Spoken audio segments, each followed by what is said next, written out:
Russia continues to intensify its assault on eastern Ukraine, even as the Kremlin signals it's open to negotiating an end to the 3.5-year-long war. Joining us now is NBC Washington correspondent Alice Barr. And Alice, good morning to you. The fighting is really starting to ratchet up here a little bit, even as new attacks on Ukraine happen today. Is this a bit of a mixed message, or is Russia serious about wanting to end this war? Yeah, it's a very important question. And in fact, President Trump, in a new interview just yesterday, said that he had to acknowledge that he is not certain that Putin does want to end the war. He said that he thinks that he is tired of it. He thinks they're all tired of it, but you never know. And he said it's possible that Putin doesn't want to make a deal. We have seen just relentless Russian attacks, particularly in eastern Ukraine, that are killing people, killing civilians. There was a young child among the dead just this week. And Ukrainian President Zelensky posted overnight that new strikes across the country are confirming the need to put pressure on Moscow and impose new sanctions and tariffs until diplomacy is fully effective. That's the way he put it, that rather than holding off on sanctions in the hopes of diplomacy, that those kinds of efforts need to be used to force Putin's hand to finally act. Yeah, we're still waiting on some details of when the Russian president and the Ukraine president will meet, but seems like the bigger question would be where they'd meet.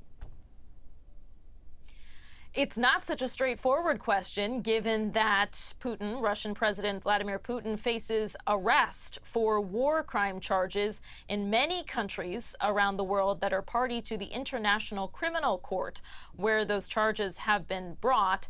So that is the big question. A White House official tells NBC News that President Trump spoke with Hungary's leader, Viktor Orban, who's an ally to both Putin and Trump, and that Budapest is now being considered, as well as Geneva, Switzerland, also on the table as a potential neutral ground for this meeting.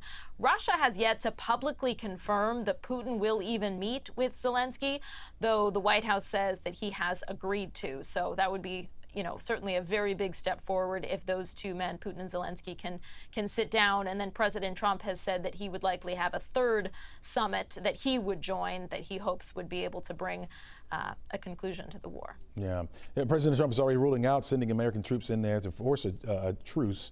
But what would be the next step from the White House in finding a lasting end to this fight?